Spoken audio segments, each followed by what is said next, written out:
It is a great day to be alive in Pittsburgh, PA. Welcome into another edition of Kaboly+Mack. He is veteran Steelers reporter Mark Kaboly. Is that your phone going off already?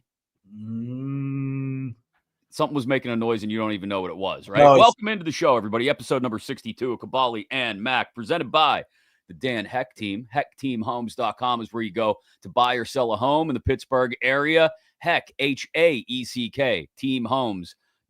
The entire team there waiting for you to help you out, whether it's the first house you're buying, maybe you're looking to upgrade into the forever home, you got a growing family, maybe the kids are finally moving on and you're downsizing, whatever it may be, they're here to help you.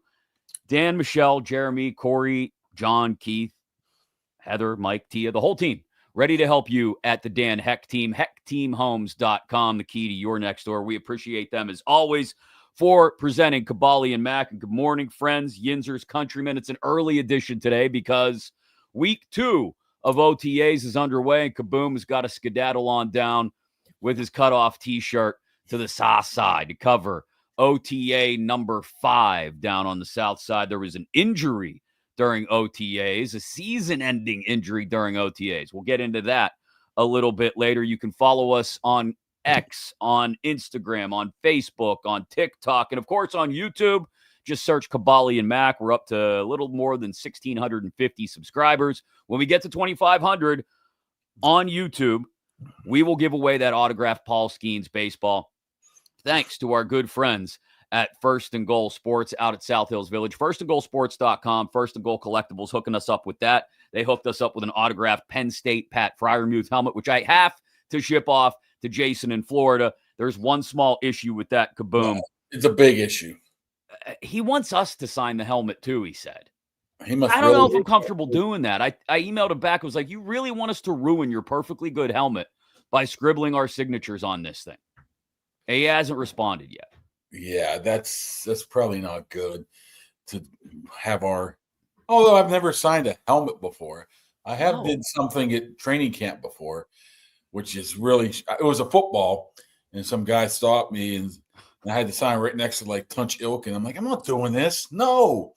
This makes your memorabilia completely worthless if we sign it. I want you to understand that. Speaking of that, the Buccos keep going like this. That Skeens ball is going to be completely worthless. I'm at my breaking point. I don't know why it was last night that did it for me.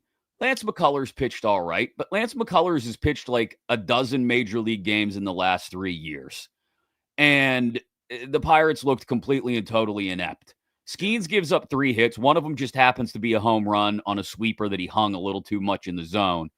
And, of course, it gets hit out. And it's just another 8 innings of 3-hit ball with 8 Ks should not make you shudder as soon as the other team scores a single run. But that's exactly what happens. This team it's so frustrating. It shouldn't surprise anybody. No. I mean, the absolute craziness surrounding this. I can't believe this. I mean, how many times is it going to have to happen? We all knew this was going to happen before the season. I mean, you don't add any bats, any offense whatsoever. You're batting 220 as a team.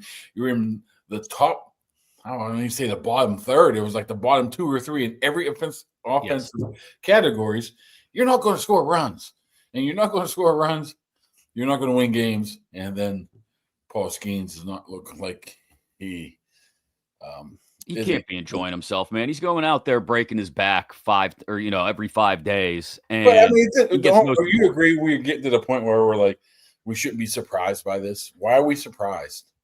No, it's not that I'm surprised. It's just like you see it over and over and over again, and eventually the last straw breaks the camel's back. And I'm like, I'm done with this. I can't. I'll watch every 5 days when Skeens starts. I'll catch a glimpse when Falter starts, because he's pitched really well this year. But none of it matters if they don't score any runs. It's just infuriating. So there's your Pirates analysis for the day. The Pirates are back to being the Pirates. Well, get that bottom line is get that Skeens ball now, because it's going to be worthless here pretty soon. It's not going to be worthless. He's still the best. I called him the best pitcher in baseball last night on Twitter, and somebody from probably a Tigers fan jumped into my mentions and was like, "Oh," and Tarek Skubal has been lights out. So, he's the best pitcher in the National League so far this year. You call you an asshole? No, he didn't. Surprisingly, maybe it was just assumed. But yeah, it's absolutely infuriating. Thanks to our friends at Southwest Greens as well. I was out there cutting my lawn yesterday. My kid started it, did like 3 passes of the backyard, and then realized the pool was open and it was 82 degrees. So he jumped in and I had to finish the lawn. I wouldn't have to do all that. I wouldn't have to worry about all that. If I just finally get on board, you should do it. SouthwestGreensPA.com. Have Jake come out and tell you what they can do for you with a beautiful artificial lawn. You won't have to mow. You won't have to water. All you have to do is enjoy the best looking lawn in your neighborhood with the least amount of maintenance. It's amazing what they can do. Small yard, big yard, little part of the yard, or the entire yard. It doesn't matter. Get a hold of Southwest Greens today at SouthwestGreensPA.com. We want to thank them as well for supporting Kaboly and Mack. We got some possible big guests lined up for the next few weeks, Kaboom. I know it's June, and everybody goes, once mini camp's over, what are these Jag-offs going to talk about? We got plenty to talk about. We're talking to some big names about maybe popping on the show in the next few weeks. Yeah. We won't give anything away. But well, I messaged you last night at midnight and said, what about Pittsburgh Dad? Yeah, Pittsburgh Dad lives in the neighborhood too. Yeah, he's a Jefferson, Munhall, Pleasant, whatever. He lives in Pleasant Hills, yeah. I saw him at the Ollies maybe a month or two ago. I'm like, oh my goodness, it's Pittsburgh Dad. He goes, oh my goodness, it's Mark. I'm like, hey, we're passing in the nights in the wind, the ships in the night, right? We have you know what we were talking about? What? Aaron Rodgers. Not much has changed in 2 months. No, nothing has changed at all. We have some mutual friends with Chris Prexta who helps Kurt produce Pittsburgh Dad. He does a lot of the writing. Mac, I'm just thinking out loud. Pittsburgh Dad and Bad Napoleon with me at the same time. Oh my God. We got to line that up. So yeah, just when you think that after minicamp we won't have much to talk about, we'll have plenty to talk about. Some awesome guests talking to us about popping on the show this summer. So plenty to get into today. We'll get into the season-ending injury that has taken place at OTAs in just a little bit. A national reporter had a take on the Steelers quarterback situation and the way it played out this offseason that maybe we get a little more inside info from Kaboom on. But I wanted to start with this because it's just a feel-good story. What do I say all the time, Kaboom? I got to get more T-shirts made. Pittsburgh everywhere, always. We joke about it because we see people with Pittsburgh gear on at WWE events all the time. But yinzers really are everywhere in the news, including all the way out in Walla Walla, Washington, qualifying for the U.S. Open. Shot 68-68 to medal, punch your way to Oakmont, the U.S. Open. What are you most proud about what you did out here today? I told you I'm going to try not to cry. We stayed present all day. You know, I knew I could do this. Yeah, I knew I could do it, and you know, Oakmont and Pittsburgh and everything there, it means so much to me, like having grown up in Pittsburgh and caddying there, and it took every ounce of energy in my body to not think about that all day. And I'm just so proud of staying present, staying in the moment.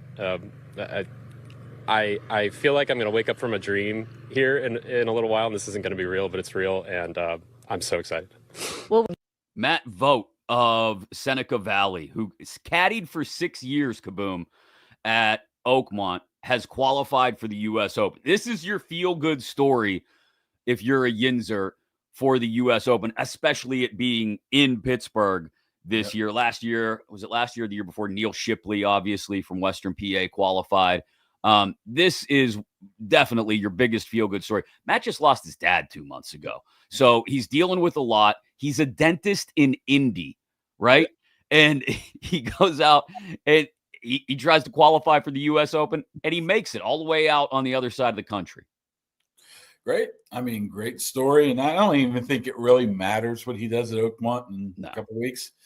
I mean, although if I'm in his situation, going through my mind is if I put together a couple rounds, it is a life-changing event for me. Make the cut, brother. Just make the cut. A life-changing event. If I could somehow, make this my life, and he has the opportunity to do. He seems like a very, very nice man. down to earth guy. And I mean, how many of us really knew anything about him or ever heard of him before a couple of days ago? And he's been making his rounds. And you put it this way, I'm normally not much of a guy that's going to turn it on a golf tournament, even if it's a major, because I think majors are just phonies.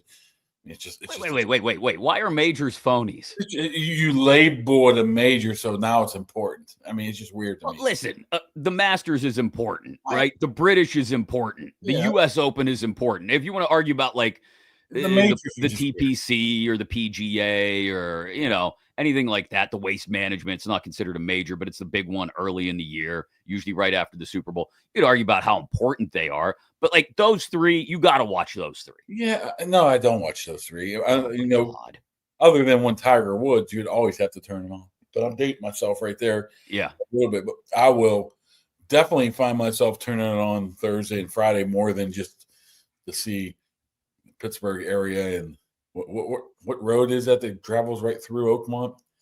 The Turnpike. Is it the Turnpike? Yeah. I don't make my way to Oakmont very much. Have you been there to watch the U.S. Open before to cover it? I've been to the bakery. The golf course. Of course. No, it is, dude. That course is beautiful. It kicks people's ass every time. I wasn't there last time, but the previous time it would have been like, God, I don't know, probably like, what was it, 14 or 15? Doesn't matter. And just walk the course sort of behind Tiger's group because people would empty out and you'd have a chance to get a little bit closer and watch whoever was playing behind Tiger. And it's an experience, man. A beautiful course that challenges the best golfers in the world like probably no other course in the United States. And the fact that this dude caddied there for 6 years gets to play that course in the U.S. Open. Like I said, just making the cut would be a massive story for Matt Vogt. I'm not taking anything away from his ability to play golf. He just qualified for the U.S. Open, but like that would be huge if he gets to play on Saturday and Sunday. Yeah. Plus, I'm under the belief that he grew up watching Bob Pompiani on KDKA. So anybody who's watches Bob Pompiani growing up deserves to have a shot of winning a golf tournament. So anybody like us who considers the Pompianis Pittsburgh royalty, they are. They're in our yeah. They're in our good graces. Shout outs to Lisa Pompiani, who every time she sees me has to tell me how often she listens to Y108. Thank you, Lisa. I appreciate it. What? At least there's one person listening. Shut up. Nobody asked you. Did she ever call up and request Shabuzi? No, you know who does call? You know who does call all the time? So you've heard of Dan and Shay, right? Who? No. Dan and Shay, the country duo. Yeah, okay. Yeah. Dan Smyers grew up out in the North Hills. Yeah, I've heard of them. Jim Colony coached him in Little League Baseball. Anyway, they're a famous country music duo. The only thing you really know is Shabuzi and Jelly Roll, huh? Kenny Rogers back in the day. You got to know when to hold them.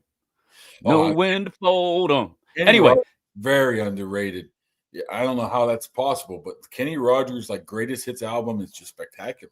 Dan Smyers' mom, Patty, calls all the time. Wonderful woman. Love talking to her when she calls into Y108. Every afternoon from 3 to 7, you could hear Chris Mack on Y108 playing what, Mark? Plus you use your radio voice. Oh, yeah. When you were at Penn State, did they teach you how to do radio voice? No, they don't teach you how to do radio voice. And it's not really radio voice.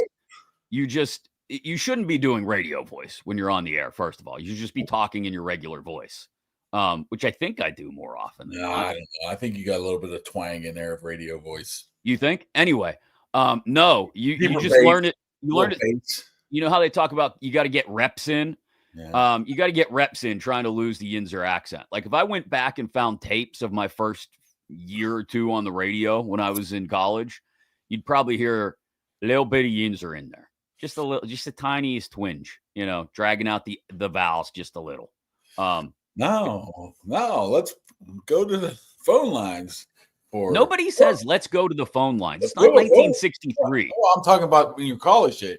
Now we have Our Lady of Our Lady Peace, Superman's dead, or whatever.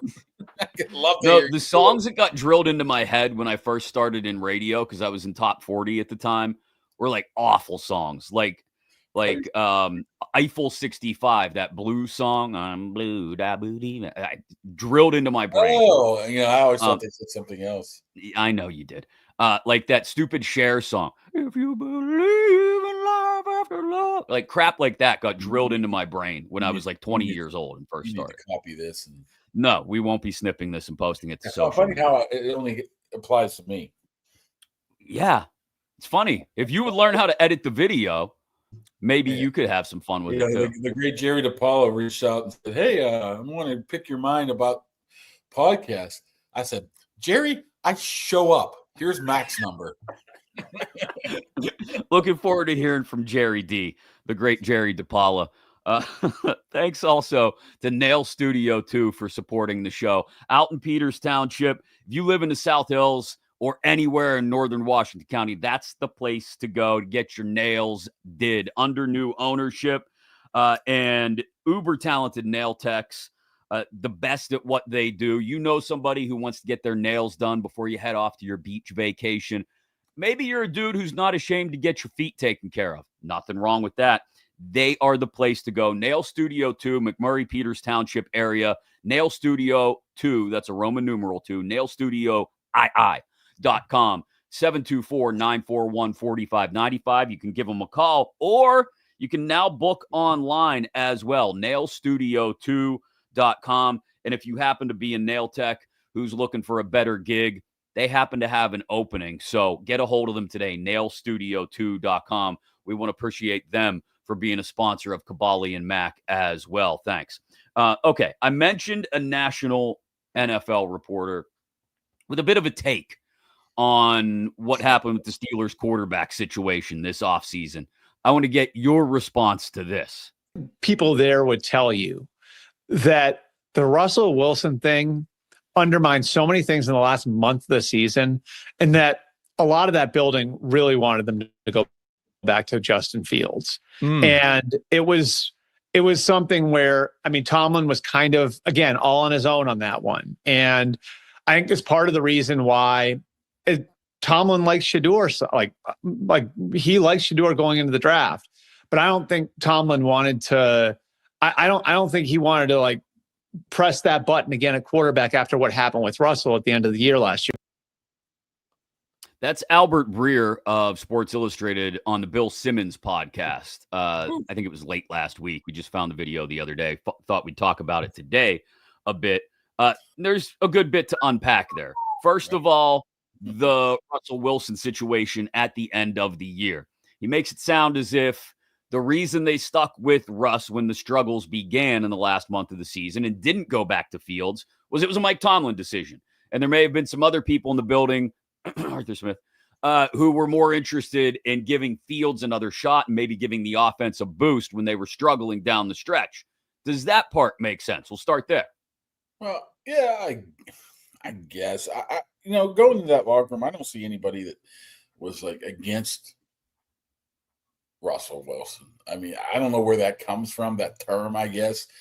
I didn't see anything of that sort. And honestly, if you look at those last 4 or 5 games, it had really not a lot to do with how he played as well. But if you look at where the possible source comes from and you're looking at Arthur Smith, and I love Arthur Smith. I think he's a great guy. But Arthur Smith tends to talk a lot. And, of course, he wants to put himself as an offensive coordinator in the best possible position. And he felt that the best possible position would have been Justin Fields at the time. But at that point, I don't know. I mean, we're reliving the past here. And what opportunity did you want Russell Wilson to be yanked for Justin Fields in that game? Do you think if they did? I don't see any spot other than the playoff game where Justin hadn't thrown a pass in 2 months that you're just going to insert him in there. So, of course, if they hadn't had 3 games in 11 days, do you think that changes things and it gives them an opportunity to go back to Fields and Tomlin maybe grows a little more comfortable with it? No, I think Mike Tomlin looked at that 9 game span and said, "Hey, this is what we can do." with Russell Wilson. Now, Pickens wasn't around. The offensive line crapped out at the end. The defense just totally imploded. So I still view it as revisionist history of blaming all Russell Wilson fault right there. I don't think if you throw Justin Fields in there at his best at that last month of the season, that it's going to change much of anything. Maybe it changes the way people look at Arthur Smith and how he wants to. Oh, I know this for a fact, and I think, you know what? I think even AQ told us this about Arthur Smith's offense was just different last year. He had to hold back. There was some points where he didn't go full board because of the personnel around him. I'm sure that had something to do with the reason why he wanted Justin Fields in there, not Russell. Well, I think you make a good point bringing up the Pickens absence during that window, what it did to the offense. But I do think it's fair to ask, if they're not playing 3 games in 11 days and you have a full week to prepare for it, and you get Justin Fields in there with a package or two where he does use his legs, because that is how he is dynamic, more dynamic than Russ. What? He was hurt. He was not hurt to the extent that he couldn't have played. He was inactive for a game. I know that.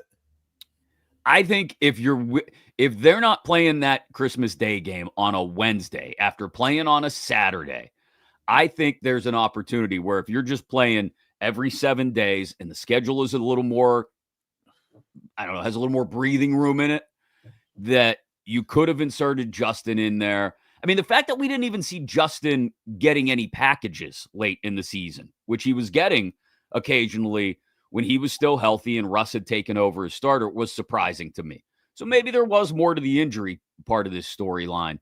Well, but we know that those two didn't get along near the end there. I mean, that was well reported. Yes. Of Russell and Arthur not seeing eye to eye. I mean, this could have had something to do with Albert Breer's belief and what he was told right there as well. I also wonder if this kind of loops back a little bit on the Mike Tomlin philosophy of just do enough. And what I mean by that is we hear him say every year, we just want to get in the tournament, right? They just want to get in the playoffs because that gives them a chance to go on a run and maybe shock the world and win, or at least go to a Super Bowl. He says that a lot once you get in the tournament, right? And I wonder if when they're sitting there with that 7-4 record, if he looks at it and goes, all right, we just got to maintain, right? Yeah. And if he looks at it instead a little more aggressively and says, no, we got to win, 4 of these last 5 or 3 of these last 5. Maybe that's enough to win us the division and get us a home game. If he looks at it a little more aggressively, okay, yeah, they may fall flat on their faces, but they did that anyway. And if he's a little more aggressive at the quarterback position and switches things up a little bit, and maybe this is the argument Arthur Smith made, or maybe Arthur just made the argument that Russ wasn't working for the offense anymore because Pickens was hurt. I don't know. But if he's a little bit more aggressive on the offensive side of the ball there, instead of just trying to maintain and get in, I wonder if things look a little different at the end of the year. And being more aggressive would have been flipping the switch back to Justin Fields late in the year. At that point, don't you have to just maintain, considering all the obstacles that were ahead of you, the 3 games in 11 days, the people injured, the defense just imploding, TJ not 100%. At that point, you're just trying to get into the dance at that point. Well, if your thought is getting to the playoffs is a modicum of success, right? Because it opens the door to anything can happen at that point, then yeah, I guess you live in the world of maintain. You live in your fears just a little bit of going 0-5 down the stretch and not making the playoffs at all, or whatever it may be. They ended up imploding down the stretch anyway. They still made the playoffs, but I don't know. It's just, it does loop back on that Tomlin philosophy of let's just do enough. Let's just score. We only got to score 23 here this week because we know our defense is performing. We only got to win 9 or 10 games and get in. What have you seen up until that point from Justin Fields that would suggest to you that he would have been able to come in and perform better than Russell Wilson? A 4-2 start, and the ability to use his legs to be a little more dynamic than Russ standing back there shuffling around in the pocket trying to see over offensive linemen. 4-2 is, let's call it for what it is right there, man. It's not like they overwhelmed any teams or they played some really bad teams and got by right there. I don't think they won 4 of those 6 games because of Justin Fields. That's just me. I don't think you bring him in there and he makes much of a difference whatsoever. They won the majority of those games because of their defense. I'm not gonna pretend like that's not the deal. I get it. But I think there are questions worth asking and wondering about when you hear the reports, and we don't know who Albert Breer is talking to, but you hear the reports that, there were other people that would have been a fan of maybe flipping the switch back to Justin Fields late in the year, and keeping Russ in there was the sort of let's just maintain move that seems very typical of Mike T. I just don't know where the option was. Where was that perfect spot of inserting Justin Fields, considering he was hurt for a couple of weeks? I mean, the final week of the regular season wouldn't have been a bad time when he hasn't thrown a pass in 2 months. His only pass was in Cleveland, I believe, at that time from week 6 until, and it was a strange pass at what it is. But I mean, it's just strange. It's just strange that this is even the topic right now, to be honest with you, when you got really important stuff like Donald Parham. We'll get to that in a second. Massive tight end injury. We'll get to that in a second. The other half of what Breer said related to Shedeur Sanders, and that Mike Tomlin really liked him, but that he didn't want to push that button. I guess not wanting to restart at the quarterback position. Is that, I'm not sure what he means by push that button, but take a risk, roll the dice on a quarterback maybe after the quarterback failures of the last, 4 years, whatever it is.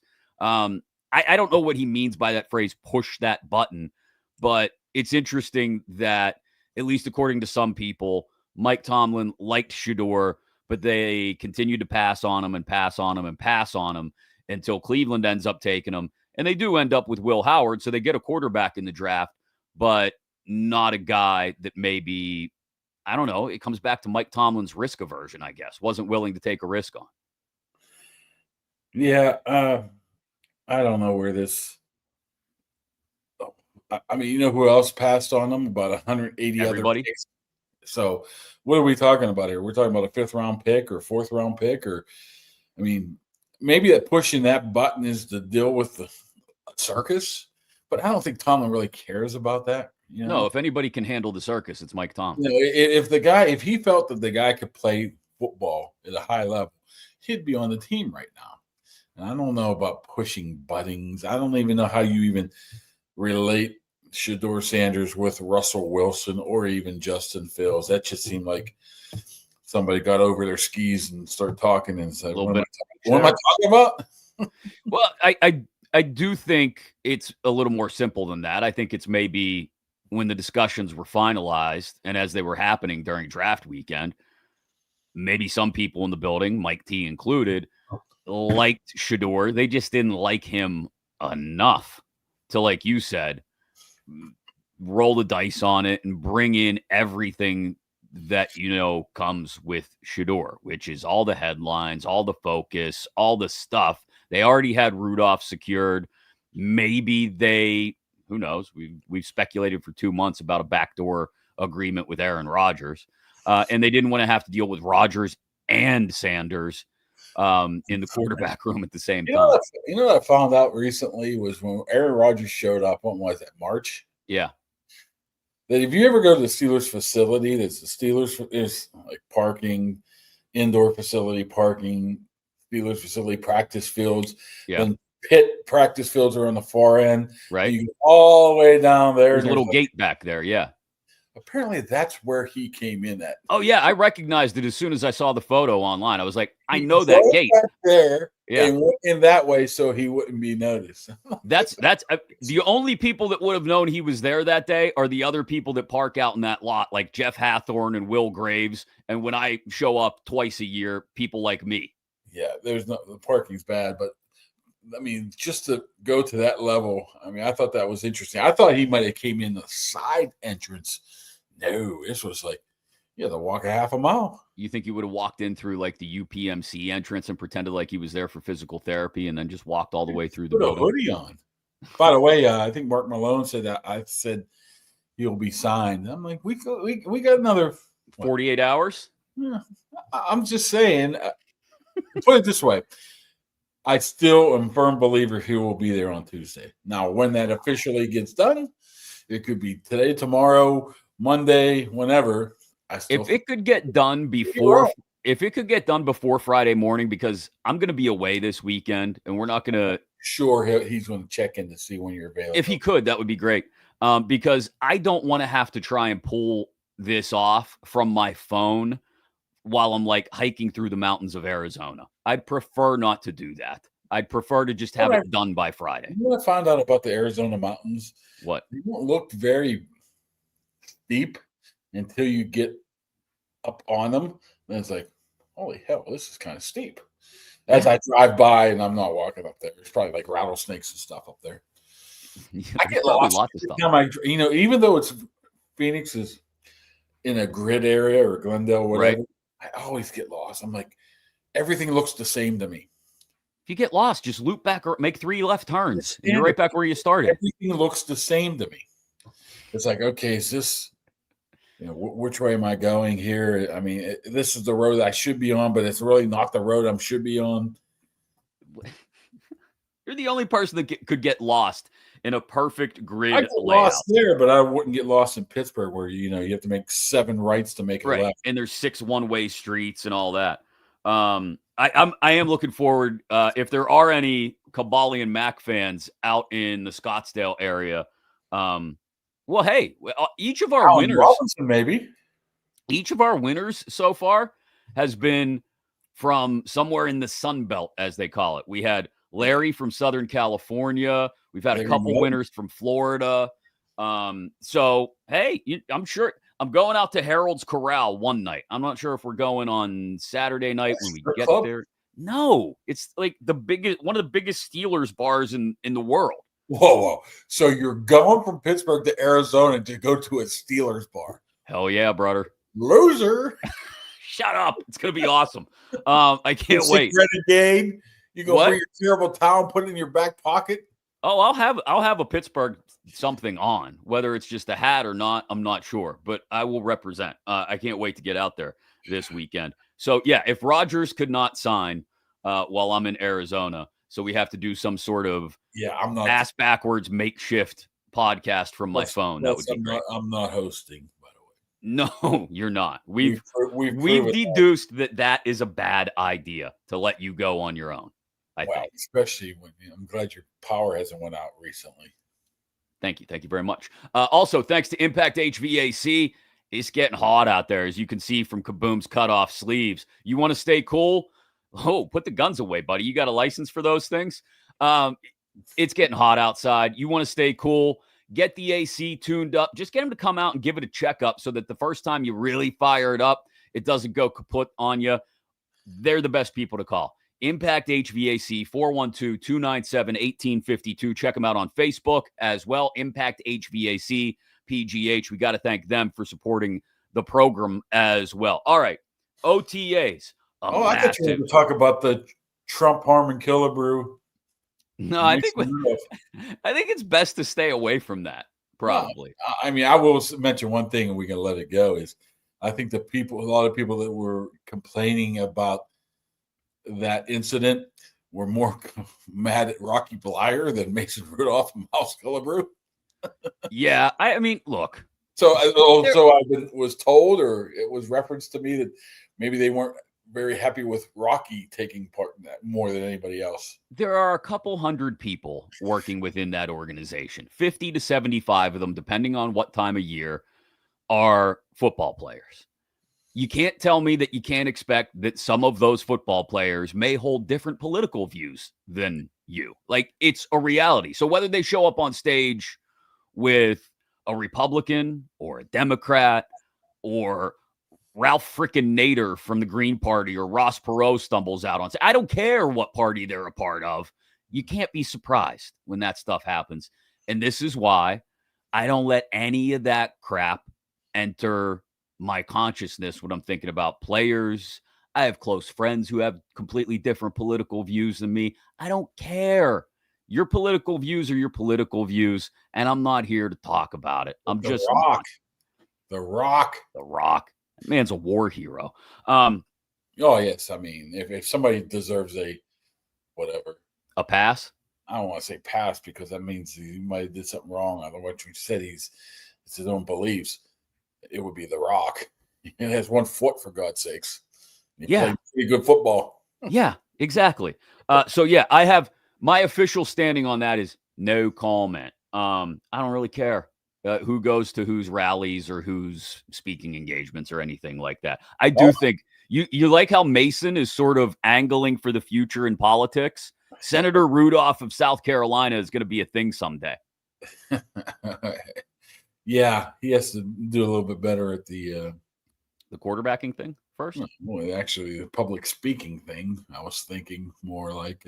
I think he handles himself pretty well. Well, I'm surprised he was up there on the whim and was able to address a crowd like that.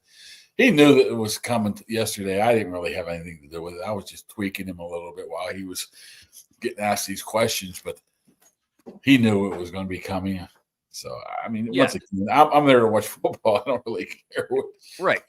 Exactly. So whether you're pissed off at Mason and Rocky and Miles Killebrew, or you're pissed off at Art Rooney for putting out a statement, just take a step back and realize we're talking about freaking politics. And we're all, I'm going to have a little kumbaya moment here with you. We're all Steelers fans. We're all yinzers at heart. So I don't want to say get over it, but like put it in its proper perspective, I guess, is the best way to put it. I was just more upset that there was a lot of traffic on that day, right? Yeah.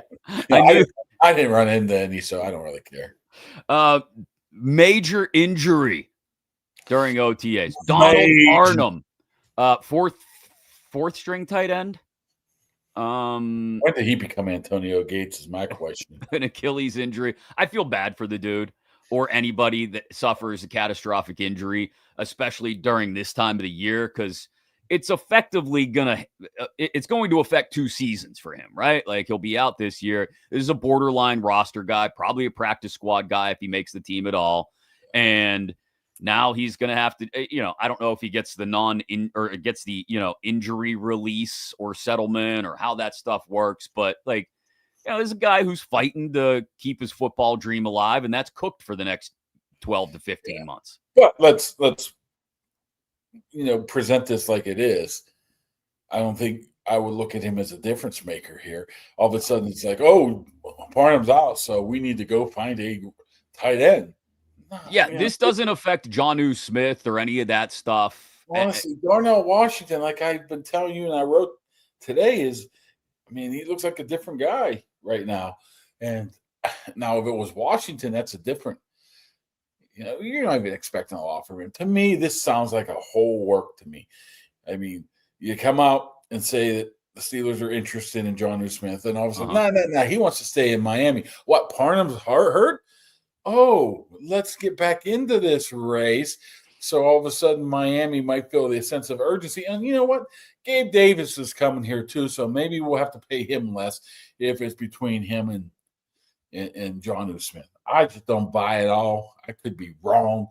I haven't been able to get a good feel. I got a good feel instantly on the Jonnu Smith initial report. Here I haven't been able to get much of a feel of if this is legit or just BS, but I would guess it's more BS than anything else.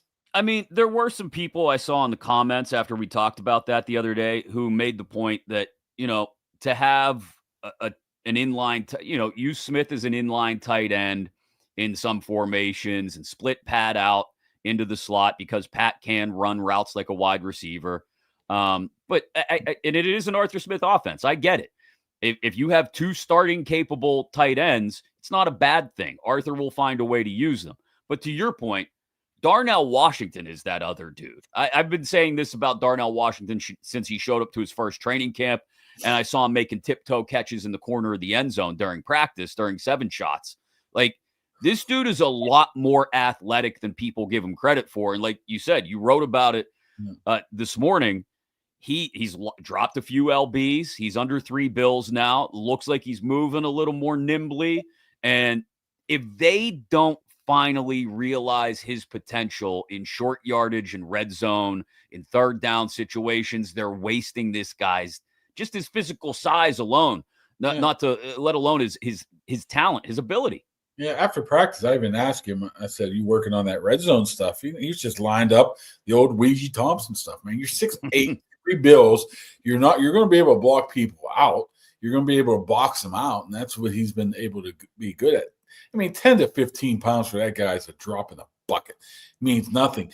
However, I think it's starting to make sense to him how he feels. Just because you lose weight doesn't mean that you're going to feel better. I think him taking care of the body, him, as he said, put down the video game and go, get some rest at night. He's learning how to become a pro, and that should help him out in the long run here. I mean, a lot of these guys are very similar, man. It takes him a while to realize what it takes, and it looks like he knows now that if I'm going to have a chance at a second contract here, I better start working on this body. I always preface my questions, which is very strange.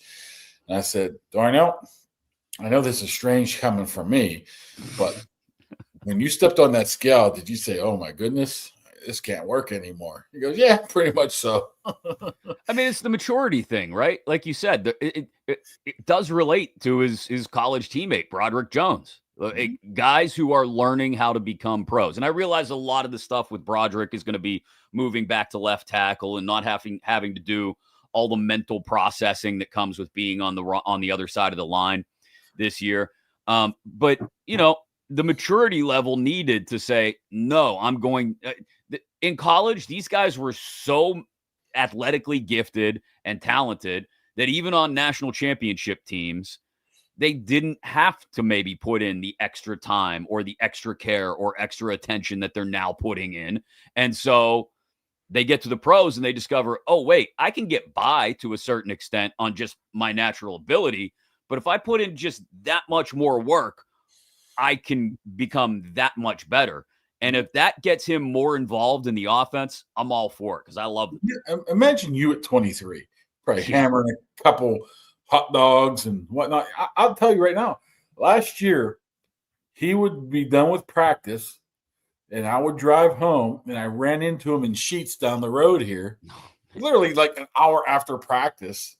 I only know, maybe I'm getting a Coke Zero or something. He's like grabbing some snacks for the night. I mean, now he's eating healthier, and I guess I won't see him at Sheets anytime soon down the street here. So, I mean, I like what I've seen. I mean, that's definitely not mean that he's going to come out week one and be a changed man. But at least I think you take baby stuff you look for in OTAs like this is just the change and the potential. And I think he's starting to get it rather than the routes and the red zone crap. He just seems like he's moving quick. I even asked another guy, I'm like, he seems like he's moving kind of, smooth. Yeah. He would literally look like he was riding a horse. I'm like, this guy ain't lasting, man. That knee hurts me just looking at him walk. You don't see that anymore. I mean, is it because he has cold tub, hot tub taking care of his body? Could be, but at least and it wasn't directed to him either. It was he took care of it himself. To do this. Yeah. I'm doing this. Well, we'll see how long it takes. Get a couple of Rice Krispie treats in you, and all of a sudden you binge a little bit. You got to let us know if you see him at the Curry Hollow Sheets again. You can't. I wonder if he'll pop up like we will up the road from there when Hulk Hogan comes to town. I am. Oh man, here comes the comments again now. What? We just got off the political agenda, and now you're bringing Hulkster up. Who's the first person to be like, this guy? This is what I mean. I don't care about Hulk Hogan's politics. I don't. If he's going to show up at a beer distributor on a Tuesday afternoon and I got a chance to go see him, I'm going to go see him. He's still Hulk Hogan. Who cares if he's hawking beer? I mean, we're hawking this podcast, right? Exactly. I wonder if the beer's any good, though. I haven't tried it. Real American beer, brother. Wow. Now, if you go down and see the Hulkster, yeah, Are you obligated to buy a case of beer or what? You feel I'll get. I don't know if I'll get a whole case. And maybe I'll get like a 6 or 12 pack, just so that he sees that I bought it. And I mean, if there's a photo op, get that. He's as a sponsor, man. That place is. Forget the beer; they got a little bit of everything in there. It's a hell of an idea. That's a hell of a place. Plus, yeah, it is. I got a buddy that works there. I mean, honestly, how many different kinds of beer are in Duffy's? They have everything. Somebody asked me, I forget where I was, but there's a new flavor of White Claw or something that my wife likes. And I was at a different beer distributor for something else. And they were like, yeah, I didn't even know they had grape White Claw. I was like, oh no, they have it. My wife saw it at Duffy's. Yeah. So if Duffy's has it, it exists. If it exists, Duffy's has it. I got some Busch Light apple cider or something. I have a 4 or 5 year old Busch Light apple that has been sitting in the back of my fridge. I'm never drinking it. I got it from a neighbor after a Penn State, Ohio State game. He wanted to punish me. So he gave me a Busch Light apple, and it's going to sit there forever. Never touching it. Well, give it to the kid when he turns 21. That's an idea. We only got 9 years to go on that. Shout outs to everybody in the comments. Did you see this? Steelers Nation Australia is hanging with us today, Kaboom. That's big. Where is this at? All the way at the top of the comments on X. So what do they think of Cam Johnston? Oh, that's a good question. Maybe they'll tell us. Mark Malone, a big fan of Cher. So, yeah, if you're in the comments, we see you. We appreciate it, even if you're just arguing with each other about politics now because Kaboom had to bring it up. By all means. Thornburn looked like he had a stroke or something. Who? I don't know. He just put an I and a J. I don't know what the hell he's saying. Joshua. By the way, I think I saw a guy from my old wrestling days on here. Who's that? Kaboly. Who? It's a little Scott. Well, he might not be Scott. He's probably like 50. There he is. CWF commission. You know how it is. 9:02 a.m. I was the commissioner of the Championship Wrestling Federation in the mid-90s. Bill Hughes. I have no idea what you're talking about. You're going to have to give me more context here. You were the commissioner of a wrestling organization? Yeah, local in Monessen at the Armory. Did you come out and did you go full Adam Pearce and make matches and stuff? Oh yeah. And yeah, absolutely. Were you good on the mic? I'm looking at my view here. Sorry. What were you saying? Why? I don't know why people need to freaking message me while I'm doing That's this. exactly why they're messaging you, because they know what a shit show it turns into when you start looking at your phone. I could go for 35 seconds, ask you a really well-crafted, pointed question. You go, you can tell I'm not paying attention. What? I was looking at my phone. What happened? I did that with Dorn and Crowley the other day. I was talking, then all of a sudden I start watching the TV and Ohtani's home run on Sunday night, and I got totally distracted, and it felt like I had a stroke. It sounded like I had a stroke. I'm like, oh, I'm distracted by the TV up there. So hold on. You were the commissioner of a small local wrestling group.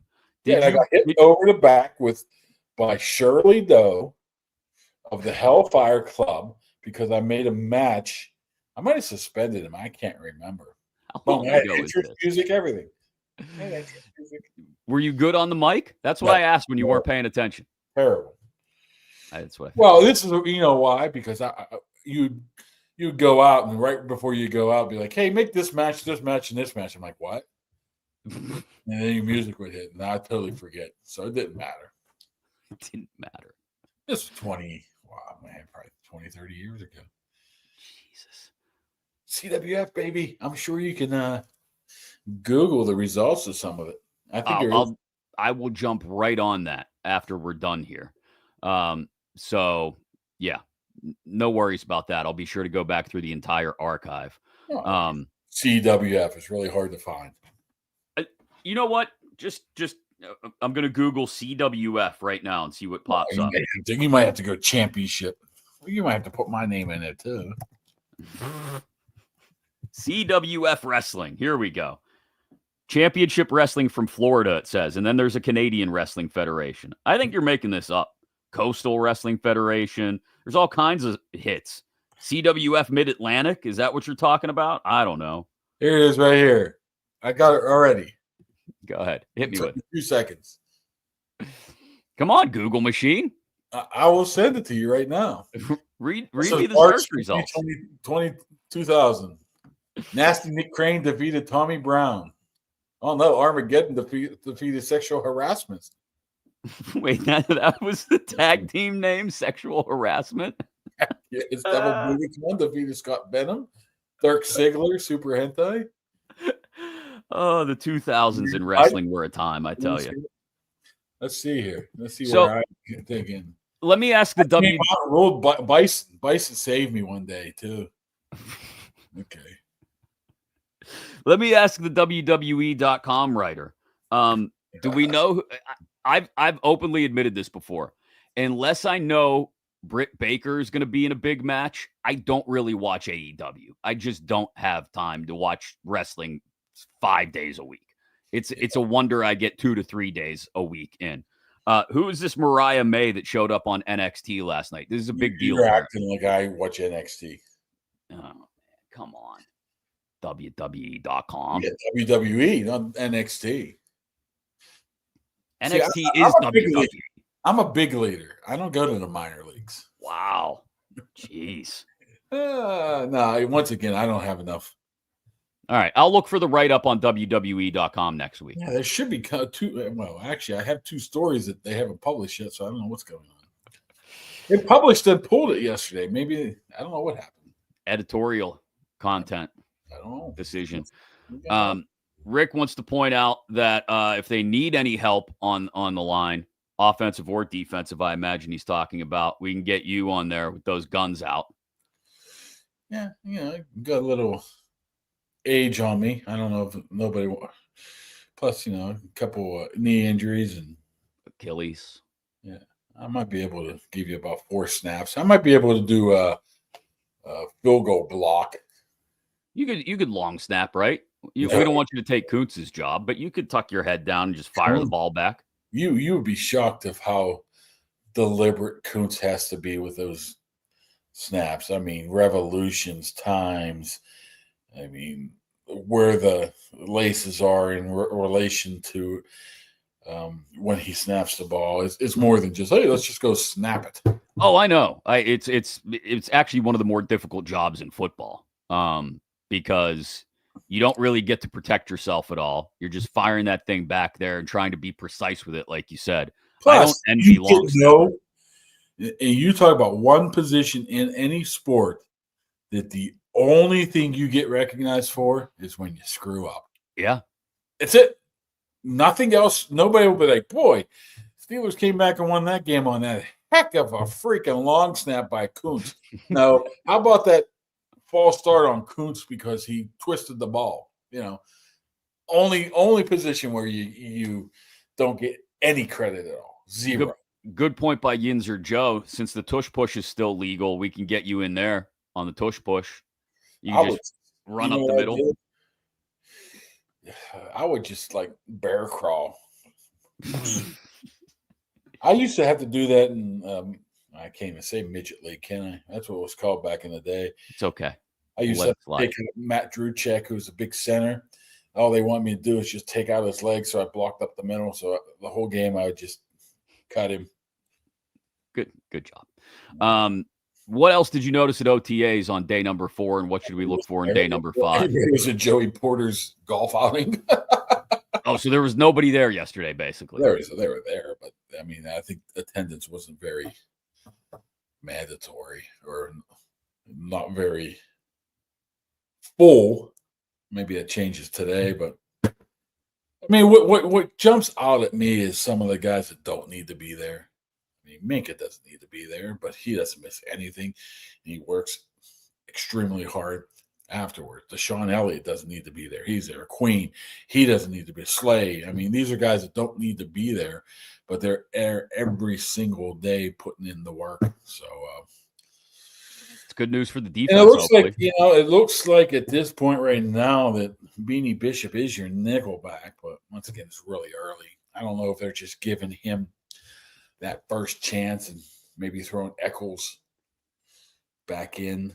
Well, maybe I don't think you don't can ignore what Beanie did getting after the football last year. yeah, can't ignore them freaking benching him either. No, I know, which didn't make a ton of sense to me. I mean, I understand he's young. He probably made mistakes in coverage. I get it. And that's the kind of stuff that we don't immediately notice unless, especially when you're playing underneath, playing the nickel. But man, when a guy has an eye for the ball like that, like he does, I want him out there in big situations. Well, I mean, I think he's going to get better. I mean, once he's a guy that was undrafted.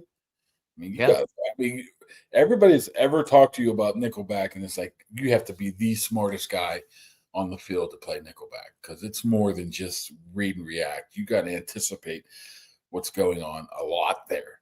Two-way reads and stuff like that. You got to know what you're doing there. You got to be smart.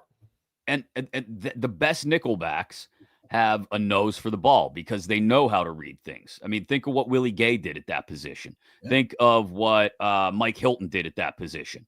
They know exactly how to time their blitzes when they're coming in off the edge on a zone blitz. They know, like you said, how to read and react.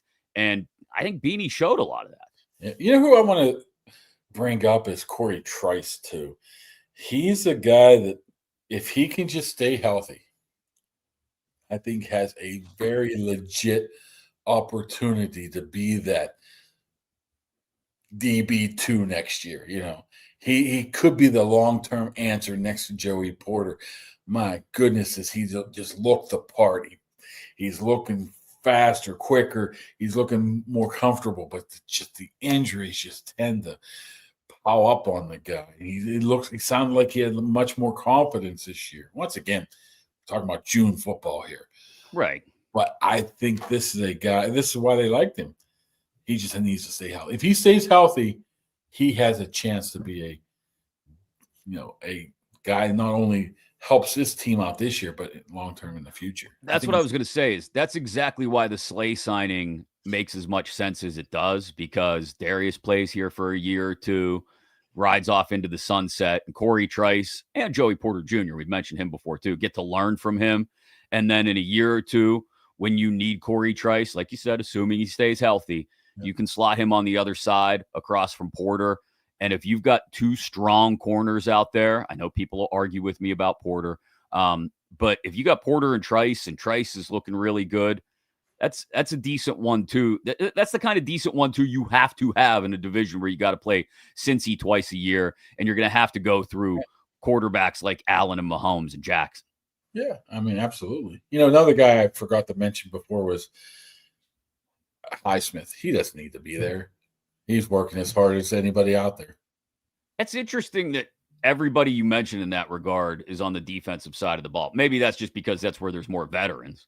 Well, all the offensive linemen there. I don't think I've seen Sam Allo yet, but he's 100 years old, so he's good. He's good. He's 100 years old. Plus, I'm not saying anything to him, man. He's a frightening individual.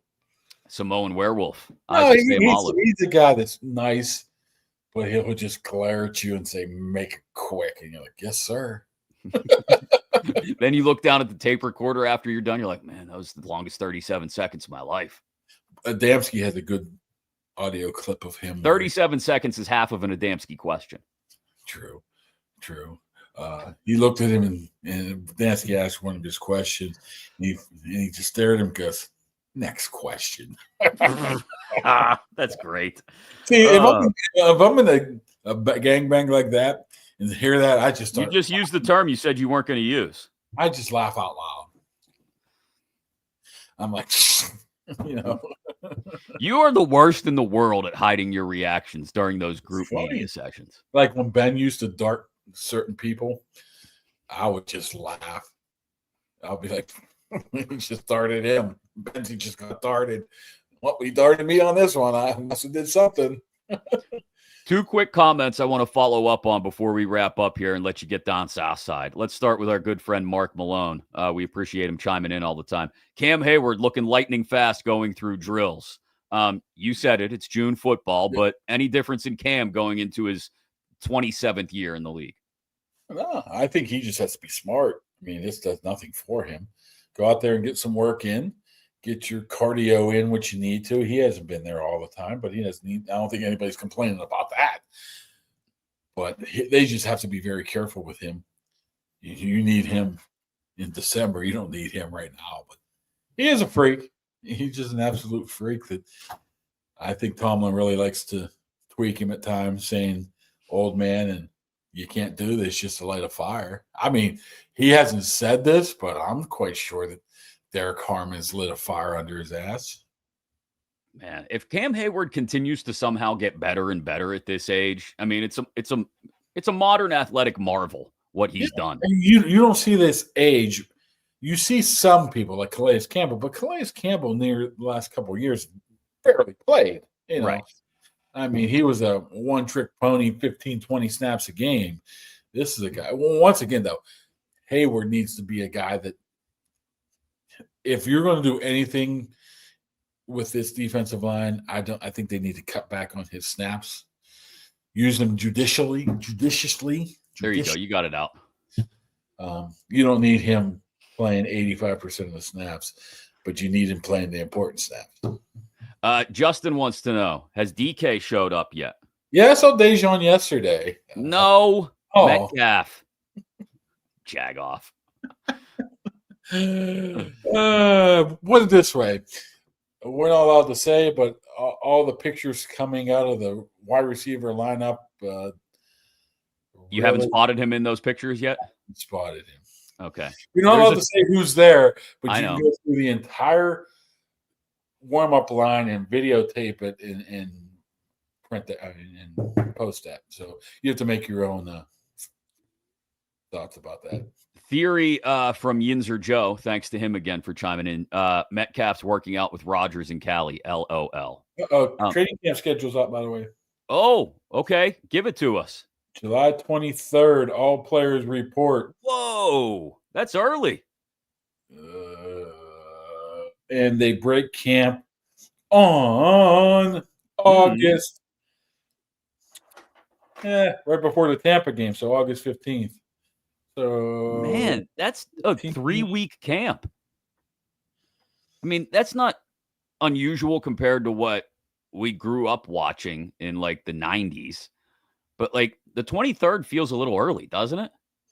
We're usually in the late 20s. Yeah, I'm not. It could wait. Let me just see here real quick. There's a 1, 2, 3, 4 days of acclimation period. Okay. So, players' day off on the 28th. They really don't start hitting full pads until Tuesday, July 29th. Okay. There we have it. We have report on the 23rd of July and break camp right before the Tampa preseason game, which is they do have a joint practice on August 14th at Acrisure Stadium. Minesfield. Okay, good to know. We got a little breaking news there at the end of the show. Kaboom's going to go down and cover OTA number 5.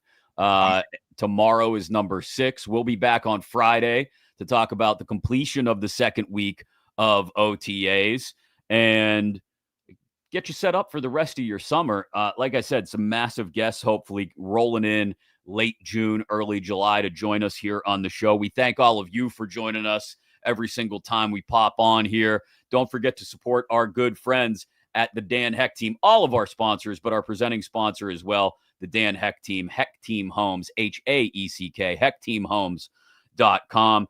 And be sure to follow us on X, Instagram, Facebook, TikTok, and of course on YouTube. Become one of the first 2,500 subscribers on YouTube. We're right around 1,650-ish right now. And you might win. You'll be eligible anyway to win that autographed Paul Skeens baseball from our friends at First and Goal Collectibles, firstandgoalsports.com. Go do some work and get some sleeves on first, will you? Oh, yeah. This is just my home look. You're hanging out look. Well, you have to understand, it's really hard for my upper arms to have shirts that fit, then it doesn't. My arms are so big that I gotta cut the sleeves off. I'm an LT guy, so unless you get an XLT or 2XLT or 3XLT, whatever it is, it tends to ride up a lot. So if you cut the sleeves, it loosens that up. So all right, good. I'm glad you're comfortable. At least I got my hat on with the logo in the center, not on the right left-hand side. What is that? I like it. What is that? Is that like a anchor or something? It's about the Warrior Foundation. They support post 9/11 vets in the Western PA area. It's about the Warrior. Just Google it. They do a great job for guys coming back dealing with things physically and mentally after being overseas. You must have got that hat for free. I did, but that doesn't change the fact that I appreciate everything they do. So, and absolutely. I really like the hat. Right now, this looks like it's an anchor. It looks like you're a Navy guy. No, that's a helmet on top of the gun going down into the gear. And that's a W-shaped. Did they ever think about moving it to the center of the hat? I think it would look weird in the middle. I kind of like it offset. Let me guess, you wear your hats like this. No, Pokey Reese, I don't. All right, that's going to do it for today. That's going to do it for today. By the way, if you're going to take videos of your kid getting base hits in up there on Maui 4 in Little League Baseball, could you at the very least give us some better camera work? I saw that on Instagram last night. I'm like, Jesus. Well, you have to understand, I'm trying to videotape it so I can show him what he's doing wrong while watching it at the same time. You got to commit to one or the other, pal. I'm telling you. Commit to the video work. I put the phone away. I went to the outfield after that and did the old Fox Sports Pittsburgh camera from the outfield. Center field. He struck out, so much for that. Yeah, delete that one. All right, we'll do it again on Friday around 10:30 or so. Go cover practice. Follow Kaboly and Mack on all your social medias and your YouTube, and admire Kaboly.